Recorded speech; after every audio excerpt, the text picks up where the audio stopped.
네, 오늘 4월 15일에 실시되는 21대 국회의원 선거가 28일 앞으로 다가왔습니다.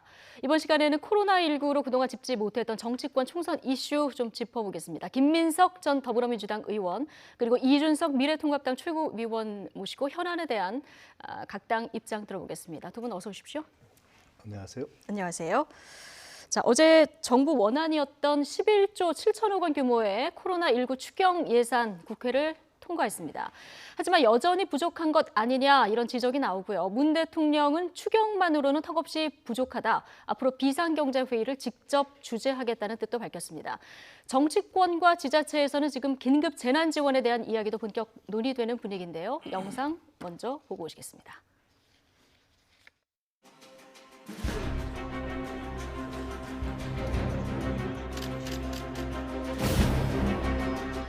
제1회 추가경정 예산안은 예산결산특별위원회에 시정한 대로 가결되었음을 선포합니다.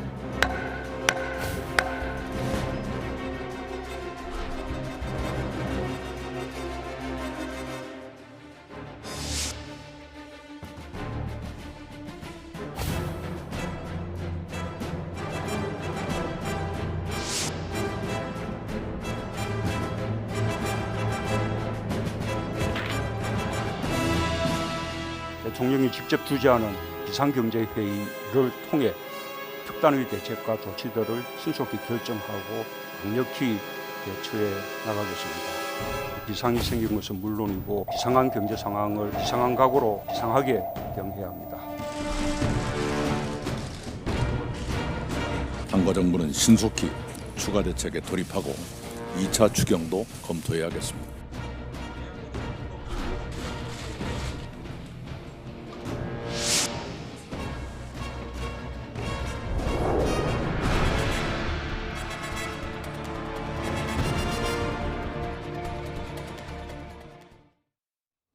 네, 정부의 다음 카드가 뭘지 좀 보겠습니다. 어제 정부안은 유지해야 돼 대구, 경북 지역 지원액을 좀 늘리는 방식으로 추경안에 합의가 돼서 통과가 됐습니다. 네, 지금 이걸로는 턱없이 부족하다. 당정청 입장이 이런 것 같아요. 벌써 2차 추경 얘기가 나오고 있는데요. 개인적으로는 어떻게 보십니까? 저는 일찍이 이 코로나 상황이 처음 생겼을 때부터 이른바 헬리콥터 머니 플러스 알파가 불가피할 것이다 이렇게 얘기를 해왔고 제가 이제 위원장을 맡고 있는 당내 포용국가위원회에서도 그런 입장을 정리해서 현재 당내 출마자 한 50여 분 정도가 긴급한 생활 지원이 이름이 뭐가 됐든 뭐 재난 기본소득이 됐든 수당이 됐건 극복소득이 됐건 종래의 전통적 복지층 이외에 중산층 이상을 상당히 포괄하는 현실적으로 아주 안정적 고소득층만 빼고 집중 지원을 하고 1차적으로 1인당 50만 원 수준의 지원이 긴급히 돼야 된다고 보는 입장이었고 고소득층 정도만 빼고 네, 그 평균 분위로 하면 한 66분위 정도까지 평균 월 평균 한 350만 전후까지 해서 그것을 하면 실제 재정 소요가 한 10조 정도면 된다고 봐서 그걸 제안한 입장이었기 때문에 그다음에 2차 추경을 하게 되면 이런 내용들이 2차 추경은 저는 그래서 사실은 애초에 추경을 박용만 상임 의장이나 이런 분들조차도 한 40조 하는 게 맞다 이렇게 얘기를 했었기 때문에 저는 추경을 애초 늘렸던 것이 맞았다고 보는데 그렇게 안 되면 2차 추경은 불가피하다고 보고 2차 추경 이상의 대책을 생각을 해야 된다고 봅니다. 이준석 위원님, 일단 다시 이제 2차 추경, 추가 추경이 논의되는 부분 하나하고 그리고 지금 김민석 의원님이 얘기하신 이런 방향의 2차 추경에 대해서 어떻게 보십니까? 결국에는 1차 추경에서 대구 경북 지원의 지원을 늘리는 방식으로 여야가 합의한 것은 그나마 나은 형태로 이제 진행되었다 이렇게 보고요. 다만 이제 2차 추경에서 그 언급되는 아이템 중에 이제 현금성 지원에 대한 부분이 있는데 이렇게 봐야 됩니다. 지금 우리가 정부가 그리고 대응해야 되는 것이 경기 하강에 전반적으로 대응하는 정책이 있어야 되고요. 두 번째로는 이번 사태로 인해 가지고 생계의 위기로 몰린 분들에 대한 대책이 따로 있어야 되는 것이군요. 이걸 한 바구니에 담으려다 보니까 초기에 이제 김경수 지사 등이 제안했던 재난 기본소득이라는 단어가 좀 혼란을 일으킨 것 같습니다. 지금 상황에서는 그 두 가지 목표를 달성하기 위해서 여러 정책을 써야 되는데 기본소득이라 함은 보편성을 띠고 있는 것이거든요. 그러니까 국민 모두에게 100만 원씩 지급하겠다 뭐 이런 취지인데 아까도 언급되었지만은 소득이 변하지 않는 계층도 있습니다. 예를 들어 근로소득자라든지 아니면은 네. 뭐 공무원 같은 계층 같은 경우에는 경기는 전반적으로 하락됐을지 모르겠지만은 본인의 소득이 변할 징후는 없거든요. 근데 이런 분들에게도 100만 원씩 일괄적으로 가구당 예. 한 400만 원 정도 지급해야 한다면은 실제 어려워가지고 예를 들어 택시 운전하시는 분들이라든지 자영업 하시는 분들 같은 경우에는 매출이 80%까지 떨어졌다고 이야기하는 분들이 있으세요. 예. 근데 그런 분들 같은 경우에는 사실 100만 원보다 더 많은 지원을 해줄지도 모릅니다. 근데 이걸 선별적으로 접근해야 할 필요성이 있는데 예. 그 두 가지 경기 하강에 대응하는 방식과 그리고 아주 생계가 어려워진 분들에게 대응하는 방식을 묶어놓다 보니까 야당이 지적할 수밖에 없는 부분들이 좀 생기는 것 같고요. 예. 지금 미국의 대응을 놓고도 미국이 이제 사실 아까 헬리콥터면이라고 표현하신 부분처럼 현금 지급을 고려하고 있다는 이야기가 나오는데 네. 이 부분이 이제 1,000달러씩 지급하겠다. 미국 의회에서 어떻게 진행될지도 봐야겠지만은 미국은 트럼프 대통령이 그에 앞서서 먼저 천명했던 것이 뭐냐면은 소득세를 면세하겠다 그랬어요. 근데 왜냐하면 경제학, 주류 경제학에서 기본으로 놓는 것이 돈을 걷어가지고 돈을 다시 돌려주는 방식보다는 예. 애초에 돈을 걷을 때, 그러니까 조세에 있어가지고 덜 걷는 방식이 예. 경기 회복에도 도움이 된다는 것이 주류 경제학 입장이기 때문에 네. 미국은 이미 그걸 던지고 나서 추가적으로 던진 겁니다. 지금 헬리콥터 머니라는 방식을. 우리나라도 그러니까 전향적으로 지금 감세에 대한 부분을 고려해야 되는 것이 우리나라가 근로소득세, 법인세 그리고 그 부가세가 사실 1대1대1의 비율이거든요. 근데 우리나라는 굉장히 특수한 환경 속에서 소득세 면세자 비율이 높습니다. 예. 소득세를 안 내시는 분들이 많아요. 그렇기 때문에 부가세에 대한 전반적인 인하라든지 전격적인 감세 정책도 필요하다고 보는 것이 지금 예. 야당의 입장입니다. 소득세 면제 미국에서 근데 나왔을 때 그때는 반응이 없었고요. 이 트럼프 대통령이 지금 1,000달러씩 지급하겠다 이 얘기 나온 다음에 미국 증시가 조금 움직였거든요. 근데 저는 이 그 시장의 반응이라는 것은 결국에는 임계점을 지나면 나타나게 되어 있는 것이거든요. 그렇기 때문에 감세에 대한 부분 같은 경우에는 충분히 영향이 있었다 보고 금리 인하도 있지 않았습니까? 그런 부분 충분히 영향을 미칠 수 있고 지금 이제 현금성 지원에 대해 가지고는 미국은 기축통화국이기 때문에 인플레이션이나 여러 가지 경제적 우려가 그러니까 거시경제적 우려가 적습니다. 하지만 우리나라 같은 경우에는 지금 외환에 대한 우려도 지금 증폭되고 있고 예. 이번에 한국은행에서 이주열 총재 같은 경우에도 지금 사실 외환 시장의 안정이나 아니면 이런 부분에 대해서 굉장히 우려가 있다는 표현을 한 거기 때문에 저는 이번에 여야가 이런 경제적 위험 요소까지 고려해가지고 추경을 판단해야 된다 이렇게 봅니다. 예. 헬리콥터 머니 영어로 표현한다면 저는 헬리콥터 에이드 정책이 필요하다고 봐요. 그러니까 지원 패키지가 필요한 겁니다. 그걸 헬리콥터로 지원 패키지를 쏟아 부어야 됩니다. 두 번째로 초기에 기본소득이라는 개념 논란이 있었지만 실제로는 굳이 정리한다면 선별적 보편소득이라는 것에 대부분 선별적 보편 지원이라는 게 공감이 있는 거죠. 선별이라는 점은 아주 부자들은 무지할 필요 없다. 예. 왜냐하면 김경수 지사의 안도 줬다가 환급하자는 것이기 때문에 네네. 보편성이라는 것은 지금 아주 취약층을 빼고 국민 전반이 생활 보호 예. 상황이 필요하기 때문에 그렇고 일일이 직군을 쪼개기 어렵기 때문에 그냥 전체로 토탈로 가자라는 점에서 저는 비슷하다. 그리고 두 번, 골라내는 작업이 더 그렇죠. 어떻게 보면 어렵기 그리고 이게 이미 세계적으로 보편 정책이 되고 있다고 봅니다. 때문에.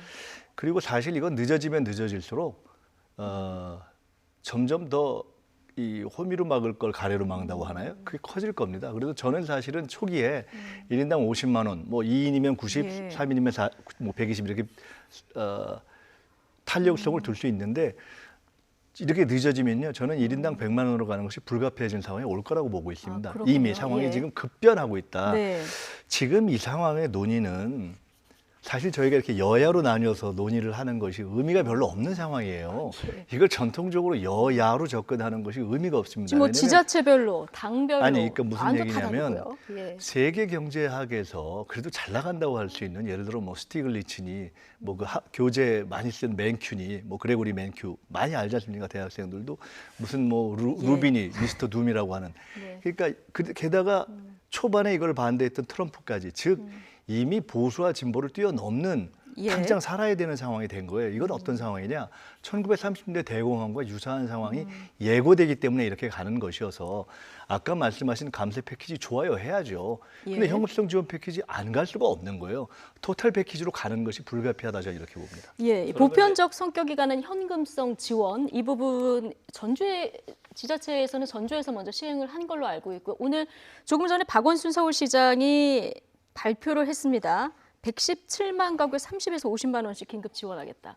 어떻게 보셨습니까? 저는 아까 이제 김민석 원장님께서 보편적이면서 선별적으로 복지한다라고 예. 이제 하셨는데 사실 그거 자체가 저는 형용 모순이다 이렇게 보는 것이 두 단어가 호환이 잘 안 됩니다. 뭐 뜨거운 아이스 아메리카노 같은 그런 느낌의 예. 그런 용어인데 그러니까 최고소득층만 빼자 이런 주장이신 거죠. 라는 점에서 사실 선별성이고 사실 제가 직권 이렇게 구별을 안 표현하고 싶은 게 한다는 점에서 뭐냐면은 보편성이죠. 지금까지 진보 세력에서 항상 이제 보수 진영의 선별적 어떤 지원이라는 걸 언급할 때 반대했던 게 뭐냐면은 그것을 나누는 비용이 너무 심하고 그리고 실질적으로 그 칸막이가 생깁니다. 예. 예를 들어 지금 박원순 시장이 아니라는 것도 그 중위소득 100%라는 그런 기준을 언급했는데 그럼 중위소득 100% 미만인 사람과 101%인 사람이 왜 극명한 어떤 차이를 보여야 되는 것인지 이런 것들이 문제된다고 진보 진영이 오히려 지적해왔던 것이거든요. 네. 저는 그래서 지금 시점에서 기본소득이라는 용어가 여기 등장한 것 자체가 굉장히 우려스럽습니다. 왜냐하면 기본소득은 원래 보수 진보가 아니라 보수에서 좀 더 관심을 갖는 정책이에요.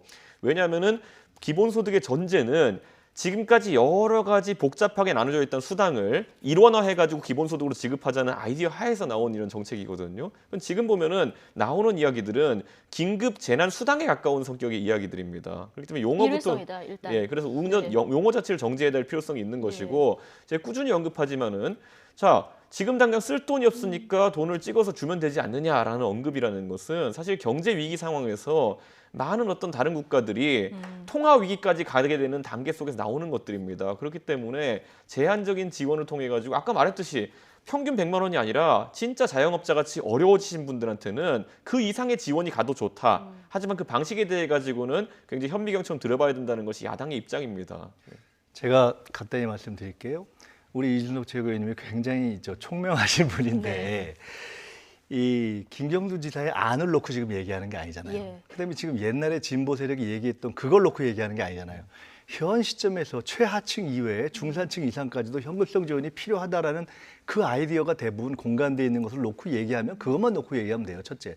두 번째로 그래서 그걸 놓고 얘기할 때 아니 왜 달을 가리키는데 달 얘기를 하지 않고 손가락 얘기를 하냐 이런 얘기가 있잖아요. 네. 이건 이념의 문제가 아니라 실제와 생활의 문제이고 기본소득이라는 개념에 집착하는 사람이 아무도 없습니다.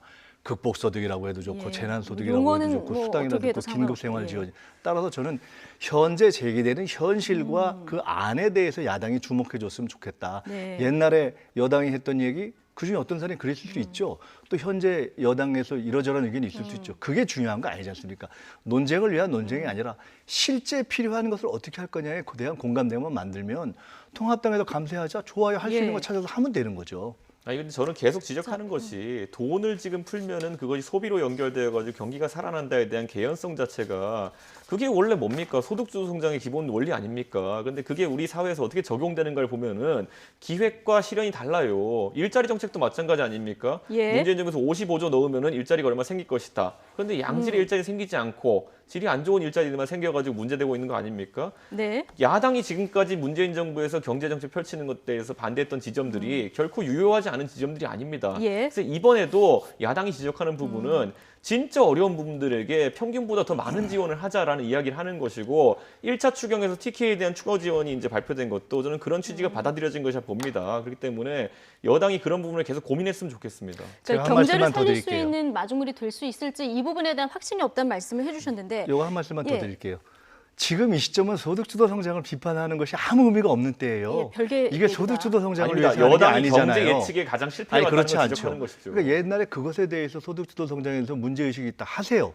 근데 지금 이것이 소득주도 성장 차원에서 나오는 것이 아니잖아요. 예. 지금 미국의 트럼프 대통령이 소득주도 성장하려고 지금 돈을 준다고 합니까? 루비니가, 맨큐가, 뭐 또 스티글리츠가 또는 크루그만이 그럽니까? 전혀 아니에요. 예. 그렇기 때문에 금리 인하 좋죠. 근데 당장 안 먹히잖아요. 감세 좋죠. 경로가 복잡하잖아요. 예. 현금성 지원이 필요한 거라는 얘기는 모두가 하고 있기 때문에 예. 금리, 감세, 그다음에 기업 지원 그렇기 할수 있는 때문에 모든 걸 할 수 있는 거 다 해야죠. 예. 30년대 대공황 때는요. 수요를 진작시키기 위해서 공사를 했어요. 그다음에 금융위기 때는 기업을 살리려고 지원했어요. 지금은요. 사람이 무너지는 거예요. 그렇기 때문에 지금의 뉴딜은 저는 슈퍼 휴먼 예. 뉴딜이 필요하다고 봅니다. 규모와 방법에 있어서 슈퍼, 대상에 있어서는 사람, 그리고 발상에 있어서 뉴딜. 예. 이것이 불가피한 시점이 됐다고 보는 거지. 이걸 인정하고 가야 되는 거죠. 자, 김민석 의원님 그러면 현금 지원을 이렇게 했을 때 경제가 살아나는 마중물이 될 것인가 이 부분에 대한 어떤 그 자료 근거는 첫째, 어디서 가지고 계십니까? 예. 지금 우리가 코로나를 경험해 봤습니까? 예. 이런 걸 안 갖고도 해봤죠. 경제를 살린 경험이 있습니까? 아무도 없습니다. 죄송한 얘기지만 한가한 얘기입니다. 첫째, 이렇게 해서 경제를 살린 경우에 누가 있어요? 근데 지금 우선 사람을 살려야 돼요. 둘째, 사람이 살지 않으면 경제가 삽니까? 그렇기 때문에 그런 식의 얘기는 굉장히 고색창연한 얘기다. 우선 사람이 살아야 되는 거예요, 지금. 그래, 왜냐? 이거는 전통적인 이론에서 소비를 진작하자, 공급을 진작하자가 아니에요. 왜? 전통적인 경제 이론에서의 소비와 공급 이전에 무브먼트가 안 일어나잖아요. 인간의 컨택트, 접촉과 무브먼트, 움직임 자체가 안 네. 일어나지 않습니까? 따라서 그것 때문에 생계가 곤란해지고 있기 때문에 생계 지원을 하면서 그리고 우리는 인간이 창조적으로 다시 이 상황에서 방법을 찾아야죠. 보세요. 드라이브스루 우리가 검역했잖아요. 외국에서 보잖아요. 한국에서 드라이브스루 횟집이 나오고 갈비집이 나오잖아요. 깜짝 놀랄 일이잖아요. 예. 뭔가 우리가 방법을 찾겠죠. 근데 그 다음에 문제예요. 경험해보지 못한 일이기 때문에 경험해보지 못했기 때문에 일단 민생을 살려야 되는 겁니다.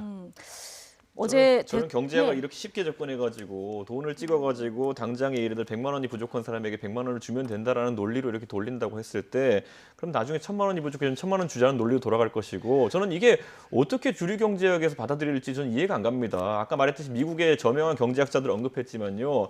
그 $1000 지원 쿠폰에 대해서도 굉장히 이견이 있는 거예요. 맨큐가 저 경제학 배운 사람이거든요. 근데 맨큐의 글을 잘 읽어보면요.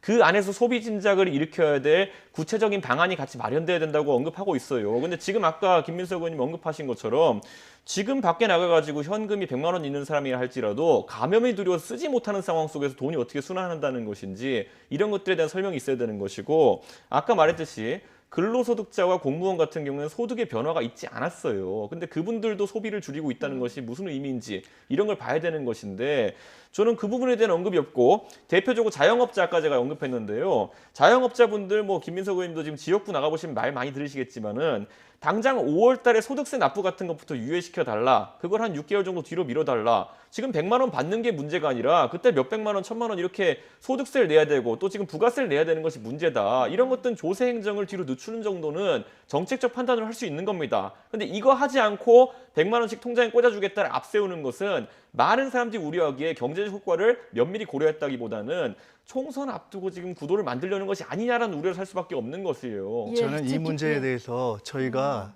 같이 머리를 맞대고 논의하면 충분히 답이 나온다고 봅니다. 아. 그거 해야 돼요. 그런 지금 감세, 심지어 무슨 세금 유예, 경우에 따라서는 어쩌면 건강보험 유예까지 제기가 될지 모릅니다. 필요한 거 가는 겁니다. 근데 현금성 지원해야 돼요. 우리 이채권님만 그래 우리 맨큐 경제학 보고 책 보고 공부한 거 아니잖아요. 저도 제 봤잖아요. 교수님이었어요. 그런데 그 맨큐가 왜 저런 얘기를 하느냐를 지금 생각해야 되는 거잖아요. 그리고 그것을 어떻게 경제적으로 설명할 수 있을까? 그건 경제학자들한테 앞으로 설명하게 하라 그러면 되는 겁니다. 예. 현실의 경제는 지금 굴러가고 있어요. 때를 놓치면은 안 되기 때문에 지금 할 수 있을 모든 걸 쏟아붓자 이 의견을 주셨는데 아마 이 문제는 아마 총선에서도 여야 그 정책 가운데 가장 첨예하게 대립하는 이런 정책이 되지 않을까 싶습니다. 뭐 이 얘기만 하다가 끝날 수도 있어서 여기서 좀 잠시 접고 총선 얘기로 좀 넘어가겠습니다. 지금 28일 정도 남은 거죠? 네, 예, 총선을 치르긴 치르는 건가요? 그렇죠. 예. 선거운동하기도 쉽지 않으실 것 같은데 좀 어떻게 저는 해보십니까? 선거운동을 코로나 상황이 된 이후에 경선 전 일주일 빼놓고는 사실상 선거운동을 중단한다고 하고 캠프도 거의 닫아놨어요. 왜냐하면 그 캠프에 막 사람 많이 와서 참 불안해서. 근데 이제 너무 그러기 어려워서 최근에는 정말 병원에서 하듯이 막 이렇게 해서 총으로 온도계 쏘고 마스크 하고 소독제 설치하고 다 해서 한 시간의 인원도 제한해서 이렇게 예. 캠프 운영을 하는데요. 그러니까 지금 예를 들어 뭐 이철 의원도 비슷하시겠지만은 막 명함 막 나눠주고 인사하고 돌아다니면 저 사람 정신 나가나 이럴 거예요. 그래서 저는 어떻게 알리고 계세요? 방역을 주로 하는데 예. 방역 막 공중에 뿌리면 저 사람들 소용없다는데요? 바보라고 욕하잖아요. 예. 그래서 전 처음부터 그냥 동네 놀이터에 애들 손 닿는데 닦고 아. 또 버스 정류장에 앉는데 예. 닦고 그냥 있든 없든 닦고 뭐 걸레질하고 이거 다니는 거예요. 뭐 어디 할 게 없어요. 네. 그리고 인사하고 뭐 그렇게 합니다. 이준석 후보님 노원병에서 이제 나가게 되시는데 어떻습니까? 여기 지금 뭐 놀이터 이런 데서 그 방역하는 작업들 하면서 이제 선거운동 하고 있다 어쩔 수 없이 이 얘기 해주셨는데 어떻게 선거운동하고 계세요? 제가 약간 다른 선거를 경험하고 있는지 모르겠지만은 지금 저는 뭐 방송 여기 걸어 나가면은 전화통이랑 그리고 문자, 카카오톡 이거 뭐 완전 미어 터집니다. 그래가지고 SNS로. 아니 그게 뭐 제가 의도한 것이 아니라요. 지금 아까 말했듯이 그 자영업자나 아니면 실제 사업하시는 분들이 겪는 어려움이라는 것이 굉장히 구체적인 요구 사항들이 있습니다. 지금 당장 부가세 내는 거, 종합소득세 내는 거 어떻게 해야 되느냐. 그거 유예시켜 달라고 빨리 가가지고 당의 최고위원회의에서 공개 발언하고 여당을 압박해라 뭐 이런 이야기부터 나오거든요. 저는 사실 저도 정치 활동을 계속 해오지만은 이렇게 능동적으로 어려움을 호소하는 계층이 많다는 것이 최근에 선거에서 어려운 경험이고 저는 저도 방역에 관심 많지만은 사실 우리 정치인들이 해야 될 부분 중에 하나는 이 알코올 뿌리는 것보다는 결국에는 아까 말했던 그럼요. 그런 실질적인 유예 조치들을 만들어내는 것이 중요하다. 지금 학원 하시는 분들 그리고 뭐 교육업에 종사하시는 분들 계약에 대해서도 굉장히 이견이 많습니다. 당연히 감염은 우려되지만은 우리 그 업계도 지금 지원이 필요하다 이렇게 말씀하시는 분이 있고요. 식당 하시는 분들도 이 전염병에 대해 가지고 필요한 조치들만 해달라. 과도하게 위협이 과장되면은 먹고 살기 어렵지 않는 거냐 아니냐. 나중에 보상해 줄 거냐. 뭐 이렇게 언급하기 때문에 참 고민이 많지만은 또 계속 들어가면서 판단해야 되는 시점이다 이렇게 봅니다. 제가 저 말씀을 전적으로 찬성하면서 그래서 저희가 선거운동을 중단한 기간이 있다는 걸 바로 저는 정책 활동을 하는 거고요.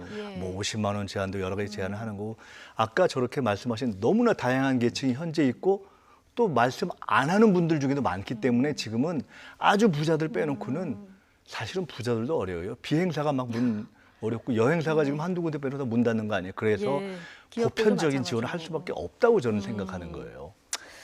알겠습니다. 어쨌든 경제도 그렇지만 지금 한 번도 경험해 보지 못한 여러 것을 사역 곳곳에서 좀 경험을 하고 있는 시간들이 지나가고 있는 겁니다.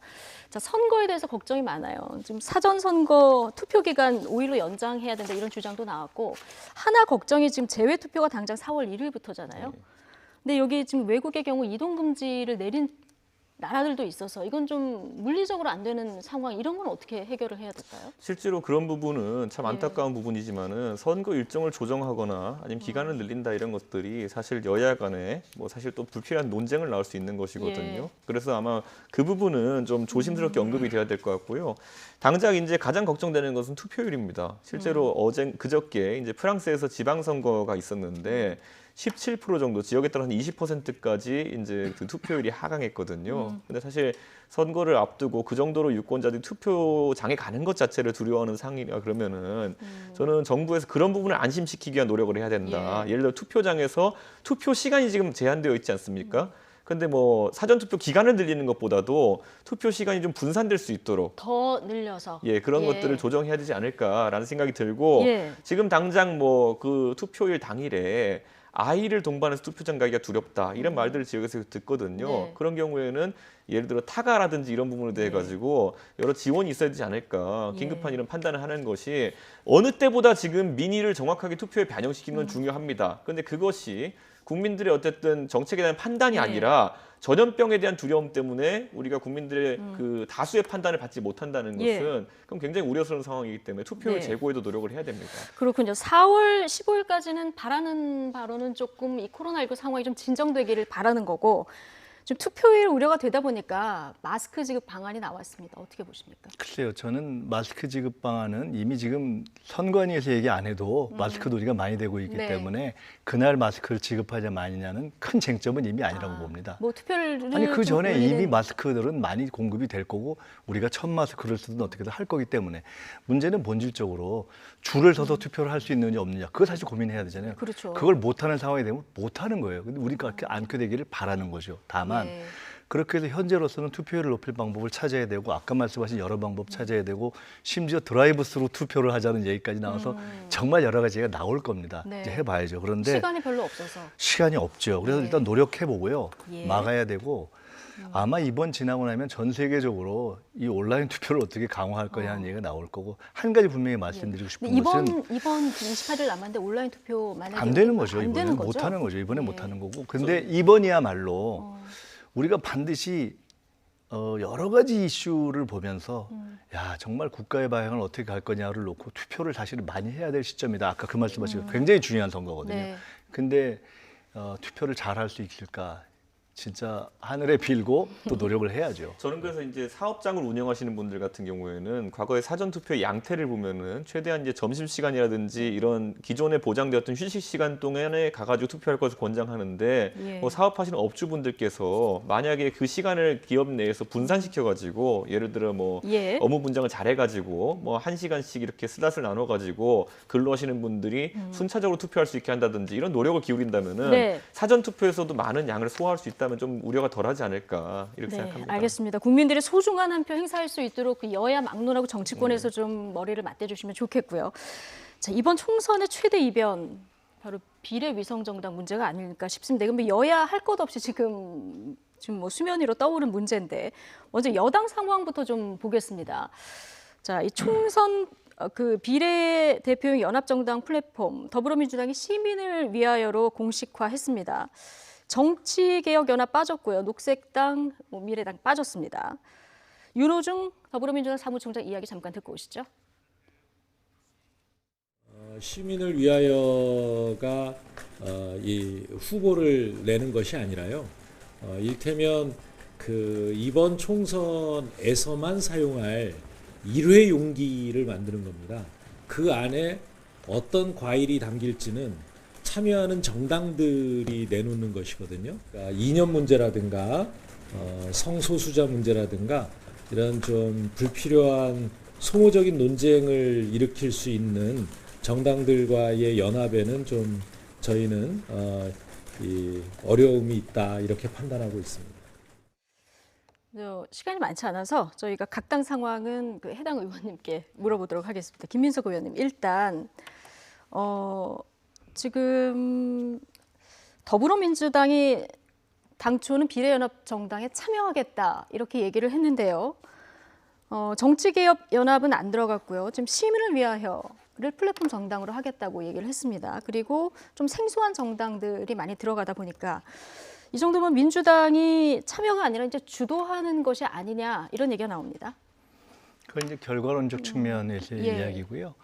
처음부터 일단은 정당으로서 존재해야 되는데 현재 정당으로서 플랫폼을 주창하면서 정당으로서 완성되는 것은 시민을 위하여밖에 없고 그다음에 본인들이 후보를 내는 것을 목적으로 하는 것이 아니라 빈 그릇을 하겠다라는 이야기를 한 데가 아마 시민을 위하여하고 정치개혁연합이었기 때문에 정치개혁연합에 속한 분들도 마지막 플랫폼은 시민을 위하여가 되지 않을까 하는 얘기를 저는 많이 들었습니다. 예. 그리고 이제 정책연합은 그거는 별개의 내용의 측면인데요.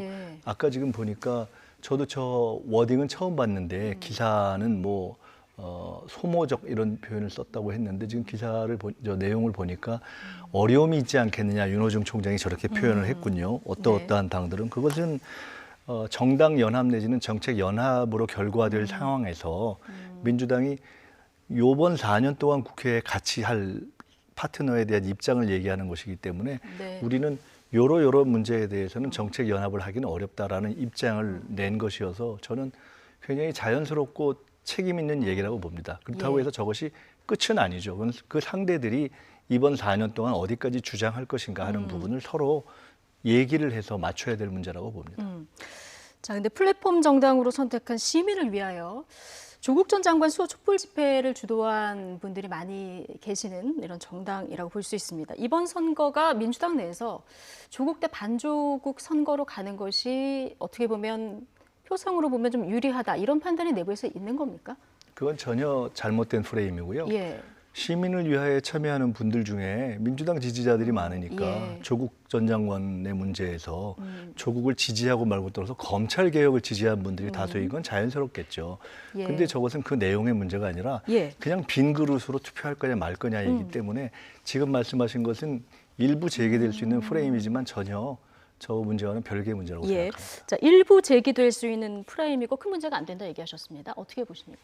저는 그 전체적으로 이제 사실 정치개혁연합 쪽에서 추진하는 아이디어와 이제 많이 바뀐 거거든요. 그러니까 원래는 비례연합정당의 개념이었다가 이제는 사실 민주당 단일성이 강해진 체제인데 이 부분은 아까 뭐 윤호중 총장도 솔직하게 고민했지만은 원래 연대 정당이라는 것은 생각을 조정하고 나서 만나야 되는 겁니다. 그런데 지금 먼저 우선 결혼부터 한 다음에 나중에 조건을 보자 이렇게 된 것이기 때문에 이런 상황이 발생하는 건데 저는 저도 이제 최고위원회에서 지적을 했습니다. 이게 짬뽕당 아니냐 이렇게 얘기했었는데 네. 정책에 대한 이견이 너무 심해요. 예를 들어 녹색당과 뭐 민주당 같은 경우에는 반 미래통합당 정서는 공유하고 있을지 모르겠지만은 예를 들어 녹색당은 주 35시간 노동제를 주장하고 민주당은 52시간 그래서 주장하고 이념이 너무 안 맞는 정당하고는 좀 안 하겠다는 거죠. 그런데 이제 이게 녹색당 입장에 봤을 때는 아니면 예. 이것을 지켜보던 시민들 입장에 봤을 때는 아니 그럼 애초에 제한을 하는 형식을 취하면 안 되는 거 아니었냐. 녹색당은 당원 투표까지 해가지고 70%가 넘는 그런 그 득표율로 사실 이 안을 지지하게 만들었는데 이렇게 되면 녹색당은 이번 선거 못 치르는 거나 마찬가지거든요. 예.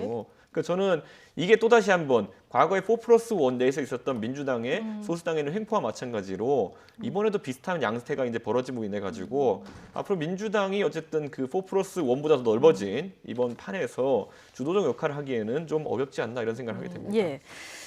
지금 뭐 미래통합당의 위성 정당인 미래한국당 공천 갈등도 심상치 않은 이런 상황입니다. 미래한국당이 비례대표 명단을 내놓았는데 자, 통합당 인재가 후순위로 밀려나면서 지금 굉장히 복잡하게 꼬인 상황이 됐는데요. 미래한국당 공병호 공관위원장 공천을 절대 물릴 수 없다 이런 입장이고요. 황교안 대표는 통합당의 자체 비례대표를 낼 수 있다 이런 여지도 남겼습니다. 같이 듣고 오시죠. 제 시민은 원천적으로 그렇게 비민주적이기 때문에 그런 것은 할 수는 없죠. 왜 그런 거 아니에요? 우리가 이게 무슨 동아리 모임도 아니고 정치를 바꾸어 달라는 그런 요구 때문에 제가 들어온 거예요. 통합당에서 자체적으로 비례대표를 내도 되지 않느냐 이런 의견도 좀 가능합니다. 불가능하지 않습니다. 그리고 가급적이면 우리가 계획한 대로 구상한 대로 정상적으로 자매정당이 만들어질 수 있도록 그렇게 노력을 하겠습니다. 자매정당.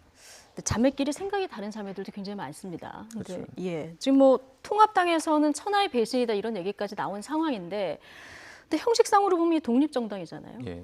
그렇게 저는 되면 어떻게 봐야 됩니까? 저는 이번에 뭐 이제 저희가 자체 비례 후보를 낼 수도 있지 않냐 이런 언급이 나오는 거는 상당히 우려스러운 것이 예.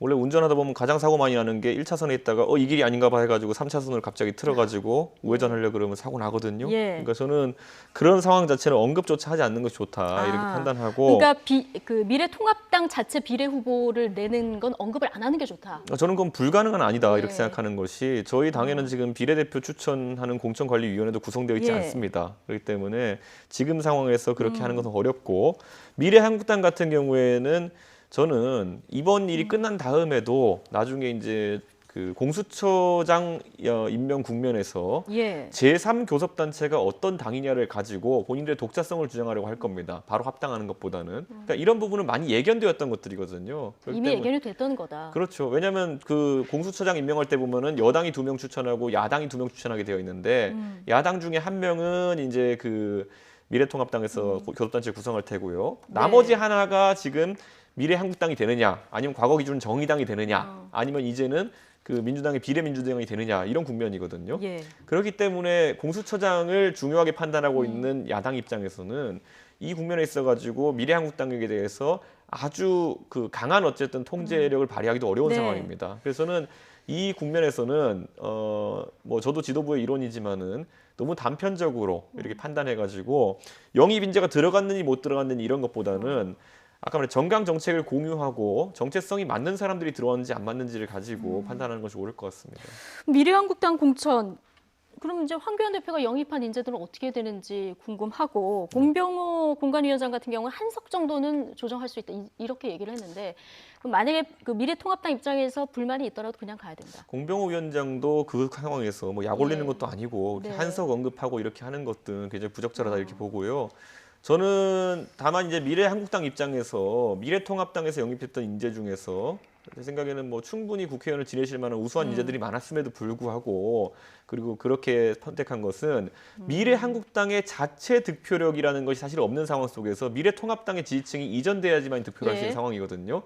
전체 비례 당선자 수를 상당히 낮출 가능성이 있다. 미래한국당도 그래가지고 그걸 염두에 두고 공천했으면 좋겠다 이런 판단인 것이 네. 미래한국당 명부에서 득표에 문제가 있는 문제를 발생시킬 수 있는 후보들도 지금 발견되고 있거든요. 예. 그런 분들은 적극적으로 교체라는 것도 고려해야 된다 이렇게 판단합니다. 예, 공병호 위원장이 여기는 동아리가 아니라 공당이다 이런 얘기를 했는데 그러나 이게 이제 한 몸으로 탄생한 정당이라는 건 모두가 아는 상황에서 이제 홀로 공천이 이루어진 이런 상황입니다.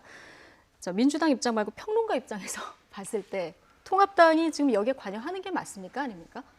글쎄요, 뭐 민주당 입장이든 네. 평론가 입장이든 국민이 보면 아름답지 못하게 출발했는데 앞으로 아름다워질 가능성은 별로 없어 보입니다. 그래서 하나를 보면 열을 안다고 예. 아까 자매 말씀하셨는데 아, 저런 자매도 있구나. 그리고 아예 잘 해보자고 출발한 자매가 저렇게 며칠 만에 저럴 수도 있구나 싶어서 저희는 뭐 별로 원치 않는 길을 예.